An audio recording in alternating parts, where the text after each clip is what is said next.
வணக்கம் and welcome to the show மஞ்சள் வேல் மாலை.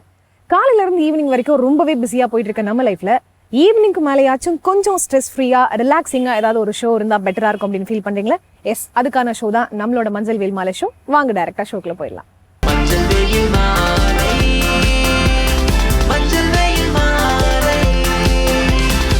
நம்ம ஷோட ஃபர்ஸ்ட் செக்மெண்ட் யோகாசனம்.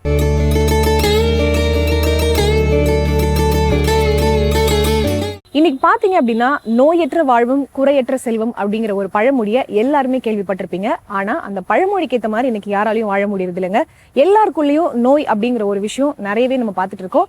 இந்த நோய்கள்ல இருந்து எப்படி விடுபடுறது, எப்படி நம்ம வந்து ஆக்டிவா ஹெல்தியா இருக்கிறது அப்படிங்கிறதுக்கு ஒரு நல்ல தீர்வு என்ன அப்படின்னு பாத்தீங்கன்னா யோகாசனம் தான். சோ அந்த யோகாசனத்தை எப்படி இவங்க சொல்லி தராங்க, என்னென்ன பெனிஃபிட்ஸ் எல்லாம் இருக்குன்னு சொல்றாங்கன்னு பாருங்க. அனைவருக்கும் வணக்கம். இன்றைய யோகா பகுதியில் நம்ம பார்க்கக்கூடியது வந்து இந்த ஹிப் ஓப்பனிங் ஸ்ட்ரெச்சஸ்ல வந்து நம்ம பார்த்துட்டு இருக்கோம். பகுதி 2 கடந்த பகுதியில் வந்து பயிற்சி 1, 2 பயிற்சிகளை வந்து நம்ம பார்த்துட்டு இருந்தோம். இப்போ இதில் வந்து ஒரு 3 பயிற்சிகளை வந்து நம்ம பார்த்துடலாம். 3 இல்லை 2 பயிற்சிகளை வந்து நம்ம பார்த்துடலாம். சுலபமாக தான் இருக்கும். அதை வந்து முயற்சி செஞ்சு பாருங்க. பயிற்சி 1 இதுல வந்து ஃபர்ஸ்ட் பண்ண போறது வந்து கப்போட் ஆசனா அப்படின்னு சொல்லலாம். அப்படி இல்லைன்னா பிஜிஎன் போஸ், அது வந்து எப்படி வேணாலும் சொல்லலாம். இப்போ அது எப்படி பண்றது வந்து நம்ம பார்க்கலாம். இப்போ இதுலயே ஒரு காலை இப்படி மடக்கி வச்சிடலாம், இன்னொரு காலை இப்படி மடக்கி வைப்போம். இதை வந்து ஃபுல்லா முழுமையா வந்து இந்த மாதிரி டேர்ன் பண்ணிட்டு இந்த காலை வந்து நம்ம நேரா வந்து ஆக்க போறோம். இப்படி இந்த கால் வந்து நல்லா ஃபுல்லா முழுமையா வந்து இப்படி திரும்பணும். இந்த முட்டி வந்து கீழே வந்து படணும். டோ வந்து இப்படி ஃபிளாட்டனா வச்சுக்கணும். இந்த கால் வந்து இப்படி வைக்கலாம், அப்படி இல்லைன்னா நல்லா உள்ள தள்ளி வைக்கலாம். உள்ள தள்ளி வச்சா நம்ம எல்லாம் வைக்க முடியுதுங்கிற மாதிரி இருந்துச்சுன்னா அப்படியும் வைக்கலாம், அப்படி இல்லைன்னா இப்படியும் வைக்கலாம். இந்த மாதிரி கால் வைக்கும் போது நமக்கு இன்னும் கொஞ்சம் ஸ்ட்ரெச்சஸ் வந்து கிடைக்கும்.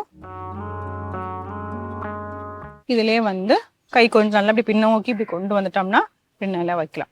இதுல சில வினாடிகள் 1, 2, 3, 4, 5, 6, 7, 8, 9, 10 தளர்த்திக்கலாம். இப்ப அப்படியே வந்து நம்ம இடது பக்கம் வந்து பண்ணிடலாம்.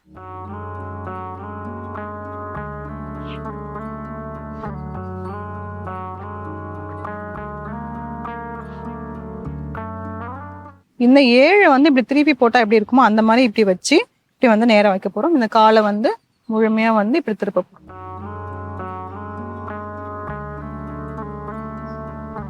முது தன்னெல்லாம் நேரம் ஆக்கி வச்சுட்டு இதுலயே வந்து ஒரு சில வினாடிகள் இருக்கலாம். 1, 2, 3, 4, 5, 6, 7, 8, 9, 10 தளர்த்திக்கலாம். இந்த மாதிரி பண்ணும்போது நம்ம தோல் பட்டை வந்து நல்லாவே வந்து விரிச்சு வச்சிருக்கணும். விரிச்சு வச்சுட்டு பண்ணும்போது பார்த்தீங்கன்னா நம்மளோட மார்பகுதியுமே நல்லாவே விரிஞ்சிடும். அதே மாதிரி இந்த இடத்துல நம்மளோட இடுப்பு பகுதிக்குமே வந்து நல்ல ஒரு தளர்வு தன்மை வந்து ஏற்பட்டுரும்.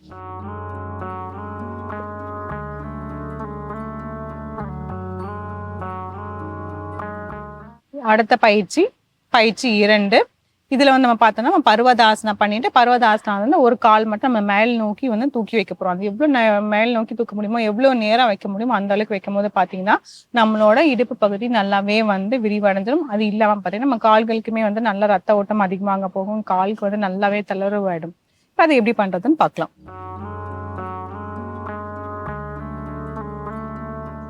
வஜ்ராசனம்,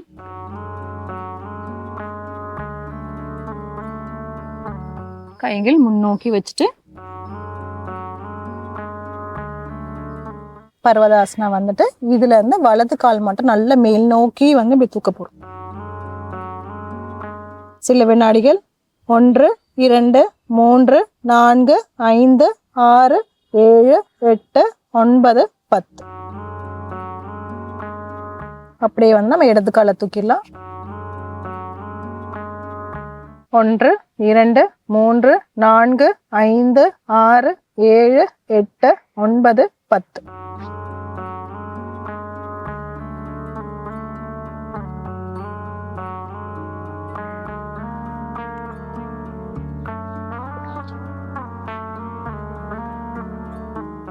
இந்த மாதிரி பயிற்சி 2ல பர்வதாசனம் பண்ணிட்டு கால் வந்து மேல் நோக்கி நல்லா தூக்கும் போது கால் வந்து முட்டி மடங்காம நேரா வச்சுட்டு அந்த டோஸ் வந்து நல்லா பாயிண்ட் பண்ணும் போது பாத்தீங்கன்னா இடுப்பு வந்து நல்லாவே இதாடும். அந்த கரெக்டா அந்த போஸ்ட் வந்து அந்த வியை வந்து அப்படி திருப்பி போட்டா எப்படி இருக்குமோ அந்த மாதிரி வச்சுட்டு நம்ம இருக்கும் போது பாத்தீங்கன்னா நம்ம முதுகு தண்டுக்கு எல்லாத்துக்குமே வந்து நல்லாவே வந்து தளர்வு அடைஞ்சிடும். இந்த பயிற்சிகளாம் செஞ்சு பாருங்க. மீண்டும் அடுத்த பகுதியில் சந்திக்கலாம்.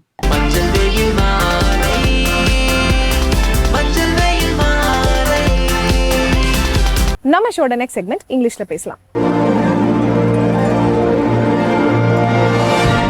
இங்கிலீஷ்ல பேசணும் அப்படிங்கிற ஒரு கனவு எல்லாருக்குள்ளயும் நிச்சயமா இருக்குங்க. ஆனா அதை எப்படி கத்துக்கிறது, யாரை அப்ரோச் பண்றதுன்னு தெரியாம முடிச்சிட்டு இருப்போம். நம்மளோட இந்த செக்மெண்ட்ல ரொம்பவே பிகினர்ஸ்க்கு ஈஸியா இங்கிலீஷ் சொல்லி கொடுக்குறாங்க. என்ன சொல்லி கொடுக்குறாங்க அப்படிங்கறத பாருங்க. ஹலோ ஃப்ரெண்ட்ஸ், இன்னைக்கு நம்ம இங்கிலீஷ்ல பேசலாங்கிற நிகழ்ச்சியில புதுசா என்ன பார்க்க போறோம், ஆல்ரெடி என்ன பார்த்துட்டு இருந்தோம் அப்படிங்கிற ஒரு சின்ன நினைவூட்டல், அதாவது ரீகால் அப்படிங்கிறதா. ஸோ ரீகால் அப்படிங்கிறது நமக்கு ரொம்பவும் முக்கியம் இல்லையா? ஒரு விஷயம் படிக்கிறீங்க, இல்லை ஒரு விஷயம் தெரிஞ்சுக்கிறீங்க அப்படிங்கும் போது அந்த இடத்துல ஆரம்பிக்கும் போது ரீகாலோட ஸ்டார்ட் பண்ணிட்டு அண்ட் நியூ ஒன் போயிட்டு அதுக்கப்புறம் ஒரு கண்டினியூவேஷன் எக்ஸ்பிளனேஷன்ஸ் எல்லாம் பார்த்துட்டு ஃபைனலாக we just give a touch of a thing like to be a recapsulation இல்லையா? ஸோ இப்படி பண்ணும்போது நமக்கு ஒரு கோர்வை வரும், என்ன படிக்கிறோம், என்ன படித்தோம், என்ன படிக்க இருக்கிறோம் அப்படிங்கிற ஒரு கோர்வை வரும். அதுக்காக தான் ஸோ ரீகால் அப்படிங்கும்போது ஒரு காலங்கள், டென்சஸ் அப்படிங்கிறத அடிப்படையை கொடுக்குறோம் இல்லையா? ஸோ இந்த டென்சஸ் அப்படின்னு வரும்போது நிறைய டென்சஸ், நிறைய காலங்கள் கொடுத்துட்டே தான் இருக்கும். ஸோ ஒரு காலங்கள் அப்படின்னு எடுக்கும் போது இந்த காலத்துல எதெல்லாம் இருக்கு, ப்ரெசென்ட், பாஸ்ட், ஃபியூச்சர், அதாவது நிகழ்காலம், இறந்த காலம், எதிர்காலம், அந்த மாதிரி 3 காலங்களுமே ஒவ்வொரு விஷயத்தையும் நமக்கு தெரிய வச்சுக்கிட்டே தான் இருக்கு. அந்த ஒவ்வொரு விஷயங்கள் என்னென்ன அப்படிங்கிறது இருக்கு இல்லையா? ஸோ ப்ரெசென்ட் அப்படின்னு வரும்போது நிகழ்காலத்துல என்ன சொல்றாங்க அப்படிங்கிறது இருக்கு. ஸோ என்ன சொல்றாங்க அப்படின்னு வரும்போது என்ன சொல்றதா மாதிரி இருக்கும், அதாவது அவங்க என்ன பேசுறாங்க, எதிர்க்க இருக்கவங்க என்ன பேசுறாங்களோ அதுக்கான பதில் கொடுக்குறீங்க, ஃபைன், அது ஃபர்ஸ்ட் திங். செகண்டரி வந்து அந்த பதிலுக்கு ஏற்றது நம்ம கரெக்டா கொடுக்குறோமா அப்படிங்கிறது. அதே மாதிரி அது வந்து இந்த காலத்துல தான் கொடுக்கணும், இந்த காலத்துல தான் கொடுக்கணும்லாம் கிடையாது. அவங்க கேட்குற கேள்விக்கு ஏற்ற மாதிரி ஆஸ்பெக்டான பதில் கொடுத்தாவே போதும். அது வந்து ஃபியூச்சரா இருந்தாலும் சரி, இல்லைன்னா அவங்களுடைய பாஸ்டா இருந்தாலும் சரி, இல்லை ப்ரெசென்டா இருந்தாலும் சரி, வாட் எவர். ஸோ இல்லை கைண்ட்ஸ் ஆஃப் டென்ஸ் மிக்ஸ்ட் பண்ணி அப்படி பேசினாலும் சரி. ஸோ நம்ம கிட்ட எவ்வளோ கைண்ட்ஸ் ஆஃப் டென்ஸ் இருக்கு, 12 கைண்ட்ஸ் ஆஃப் டென்ஸ் இருக்கு. ஸோ ஒவ்வொரு கைண்ட் ஆஃப் டென்ஸுமே ஒவ்வொரு விஷயங்களை கொடுக்கும் இல்லையா? ஸோ அப்படி இருக்கும்போது இங்க கைண்ட் ஆஃப் டென்ஸ் என்ன பார்க்குறோம் அப்படிங்கிறது தான். ஓகே ஃபைன், இந்த டென்ஸ் அப்படின்னாலே it's comes under the rule of chart அப்படிங்கிறது தான். ஸோ டென்ஸுக்கு வந்து சார்ட் ரூல் அப்படிங்கிறது இருக்கு. ஸோ அது மட்டுமே போதுமா ma'am to be bring out speaking அப்படிங்கும் போதுனா கண்டிப்பா. ஆனா அந்த ரூல்ல பாத்தீங்கன்னா there is a verb action அப்படிங்கிற ஒருத்தர் இருக்காரு. அவர் தான் என்ன பண்றாரு, அந்த சென்டென்ஸை வந்து ஹைலைட் பண்ணி கொடுக்குறாரு. அந்த சென்டென்ஸ் எப்படி பேசலாம் அப்படிங்கிற மாதிரி கொடுக்குறாரு. ப்ரெசென்ட்ல பேசலாமா, ஃபியூச்சர்ல பேசலாமா, இல்லை பாஸ்ட்ல பேசலாமா அப்படிங்கிற மாதிரிலாம் கொடுத்துட்டு இருக்காரு. சரிங்களா? ஸோ அப்படி இருக்கும் போது இன்னைக்கான டென்ஸ் என்ன, ரூல் என்ன, ஸோ அது எப்படி சென்டென்ஸா ஃப்ரேம் பண்ணலாம்னு சொல்லி தருவாங்க. இன்னைக்கான டென்ஸ் வந்து present continuous tense.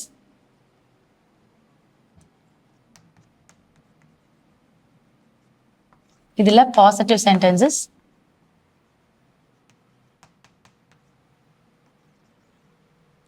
verb form V1, V2, V3, V1 plus ing.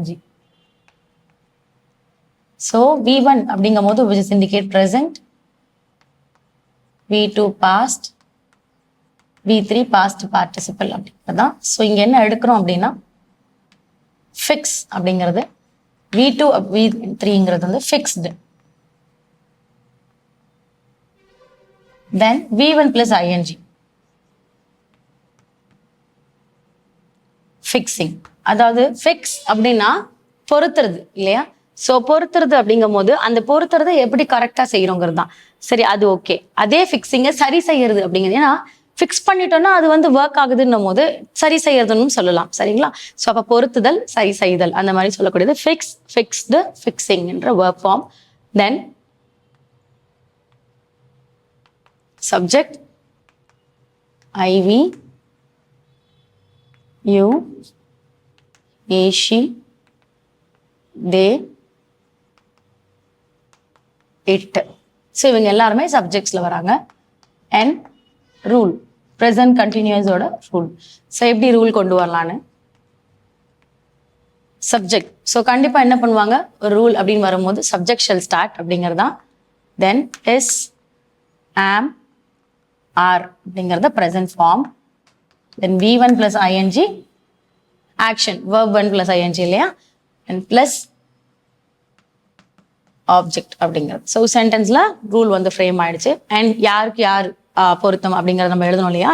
So இப்போ I அப்படிங்க வரும்போது which is present போது am, past வரும்போது was, then next என்ன இருக்கு, V இருக்கு. V presentக்கு are, pastக்கு were,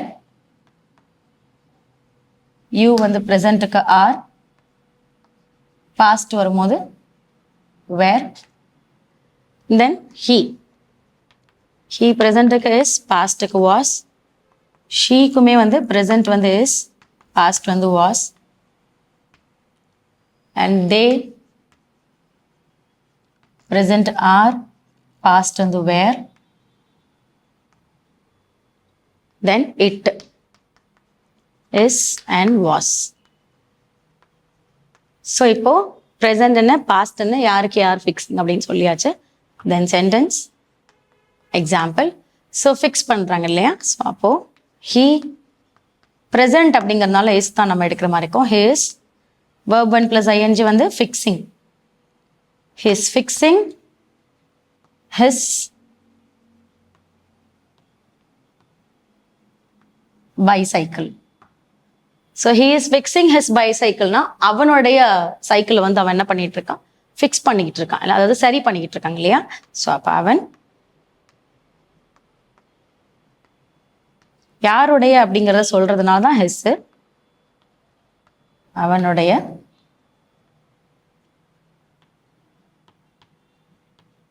சைக்கிளை ஃபிக்ஸிங் இல்லையா.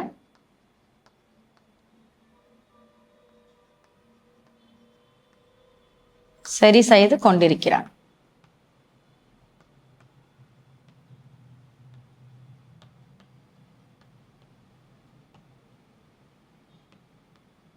இது இங்க நான் அப்படின்னு அதாவது ஐ அப்படின்னு ப்ராம்ப்ட் ஆகும் போது கொண்டிருக்கிறேன் அப்படின்னு வரும். இங்க வந்து ஐன்னு ப்ராம்ப்ட் ஆகல, அதுக்கு பதில் நம்ம ஹீன்னு எடுத்திருக்கோம். ஸோ அதனால அப்போ இங்க ஒரு சப்ஜெக்ட் இருக்கு, இங்க வந்து இன்டைரக்ட் ஆப்ஜெக்ட் இருக்கு. ஸோ ஹிஸ்ங்கிறது இன்டைரக்ட் ஆப்ஜெக்ட். ஸோ அதனால தான் அவனுடைய சைக்கிளை சரி செய்து கொண்டிருக்கிறான் அப்படின்னு வரும். ஏன் மேம் ஹிஸ் இல்லாமல் கொடுக்கலாமானா ஹிஸ் இல்லாமலையும் கொடுக்கலாம். ஹேஸ் ஃபிக்ஸிங் ஹிஸ் பைசைக்கிள் இல்லாமல் ஹேஸ் ஃபிக்ஸிங் அ பைசைக்கிள் அப்படின்னு கொடுக்கலாம். பைசைக்கிள்னா ஒரே ஒரு பைசைக்கிள், ஒரே ஒரு சைக்கிள் அவர் என்ன பண்ணிட்டு இருக்காரு, ஃபிக்ஸ் பண்ணிட்டு இருக்காரு அப்படிங்கிறதையும் கொடுக்கலாம். ஸோ இங்கே இதை கொடுக்கணும்னு இல்லை, பட் இருந்தாலும் கொஞ்சம் டிஃப்ரென்ஸ் காட்டலாமே நம்ம கொடுத்துருக்கிறது தான். சரிங்களா. ஸோ அப்போ இன்னைக்கான வேர்ப் ஃபார்ம், இன்னைக்கான ரூல் வச்சு நம்ம உங்களுக்காக சென்டென்ஸ் ஃப்ரேம் பண்ணியிருக்கோம். நீங்களுமே ஒரு 5 to 10 சென்டென்ஸ் ஹோம்ஒர்க் பண்ணுங்க, பேசியும் பழகுங்க. அடுத்த கிளாஸ்ல அடுத்த இன்ட்ரெஸ்டிங்கான சென்டென்ஸோட உங்களை மீட் பண்றேன். தேங்க்யூ.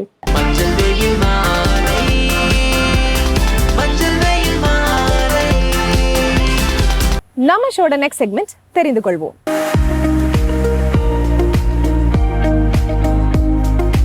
இந்த உலகத்துல நம்மளுக்கு எல்லாமே தெரியும் அப்படின்னு யாராலையும் சொல்லவே முடியாதுங்க.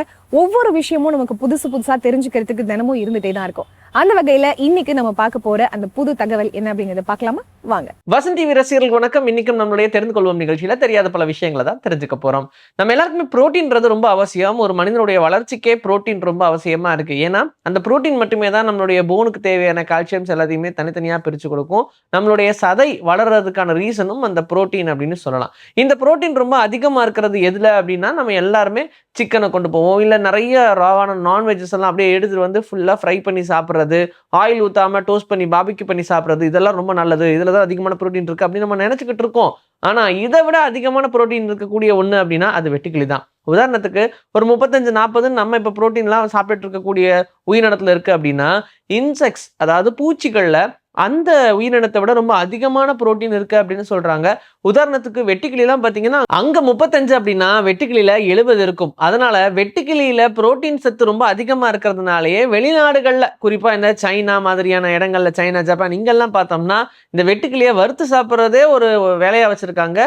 ஈவன் அது அவங்களுடைய ஸ்நாக்ஸாவும் இருக்கு அப்படின்னா அதுக்கு ரீசன் அதுல அதிகமான புரோட்டீன் இருக்குன்ற ஒரே காரணம் தான். நம்மளுடைய சோலார் சிஸ்டம்ல இருக்கக்கூடிய பிளானட்ஸை பார்க்கும்போது என்னையா ஒவ்வொன்றும் ஒவ்வொரு சைஸ்ல இருக்கு, ஒவ்வொன்றும் ஒவ்வொரு ரகம் அப்படின்னு நம்ம யோசிச்சுட்டு இருப்போம். ஆனா இங்க இருக்கக்கூடிய ரிசர்ச் எல்லாம் பண்ணி ஒரு விஷயத்த கண்டுபிடிச்சாங்க. என்னன்னா அதர் சோலார் சிஸ்டம் இருக்கு இல்லையா, அதுல எல்லாம் பார்க்கும்போது எல்லா பிளானட்டும் ஒரே மாதிரியான சைஸ்ல இருக்கு. அதாவது கொஞ்சம் காஸ்ட்லியான அந்த பீஸ் எல்லாம் நம்ம வாங்குவோம் இல்லையா, பட்டாணி அப்படின்னு சொல்லுவோமே, அந்த பட்டாணி எல்லாம் எப்படி ரொம்ப காஸ்ட்லியா வாங்கும்போது வரிசையா ஒரே சைஸ்ல இருக்கும். அதுவே கம்மி ரேட்டுக்கு வாங்கினோம்னா ஒவ்வொன்றும் ஒவ்வொரு சைஸ்ல இருக்கும் இல்லையா. இப்ப கம்மி ரேட்ல வாங்குற அந்த பட்டாணி மாதிரி தான் நம்மளுடைய சோலார் சிஸ்டமும். ஒவ்வொரு பிளானட்டும் ஒவ்வொரு சைஸ்ல இருக்கும், ஒன்று சின்னது ஒன்று பெருசு அப்படின்னு விதவிதமா இருக்கும். ஆனா அதர் சோலார் சிஸ்டம்லாம் பார்க்கும்போது அதுல ரொம்ப காஸ்ட்லியான பட்டாணி மாதிரி எல்லாமே ஒரே சைஸ்ல இருக்கான்.